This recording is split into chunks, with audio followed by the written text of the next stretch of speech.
शामिल करींदा। कोडे जी अख्तर किरो जी रिपोर्ट के मुताबिक भोजदार वॾा बरसागोड अब्दुल हकीम शहर के रहवासियों जो बासर शाकर शाह की मच्छी के तलाव जो गंदो पानी सरसब्ज ज़मीन में छोड़ करण खिलाफ ॻोठण जो अॼु ॿिए ॾींहुं बि भोजदार वॾा कोडे जी लिंक रोड ते हारियुनि सां गॾिजी ज़मीनदारनि दामन अली शहर, इज़त अली शहर, अब्दुल हकीम शहर एहतिजाजी मुज़ाहिरो करे ॿिए ॾींहुं बि धरणो हयो। उन मौक़े ते ज़मीनदार दामन अली शहर, इज़त अली शहर ऐं ॿियनि मीडिया सां ॻाल्हाईंदे चयो त बासर शाकर शाह जी मच्छी जे तलाव जो गंदो पाणी असांजे सरसब्ज़ ज़मीननि में छॾण सबबि असांजे 200 जिरेब खां मथे ज़मीन सिम ऐं कलर थी वई आहे। खजिन जे बाग़नि, केलनि ऐं कमनि सर कणिक जे फ़सुल ऐं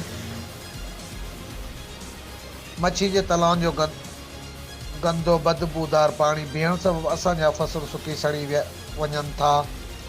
असांजो उन्हनि खे मन करण ते बासर शाकर शाह ऐं उन जा वाठा असांजे मथां ॾमरजी पिया, अगवा कराइण, मौतमार धमकियूं ॾियण लॻा। केतिरनि ई सालनि खां ठहियल सिम नाले डहिराइण पट कराए छॾियो अथसि। सिर्फ़ु मच्छी जे तलाव जो गंदो पाणी छोड़ करण ते असांजूं ज़मीनूं बंजर बणिजी वियूं आहिनि। उन जो ज़िम्मेवार शाकर शाह आहे। उन जी मच्छी जे फार्म में 4 वाटर कोरस, 2 मीर वाह मां ऐं 2 शाहनवाज़ वाह मां सरेआम पाणी वही रहियो आहे।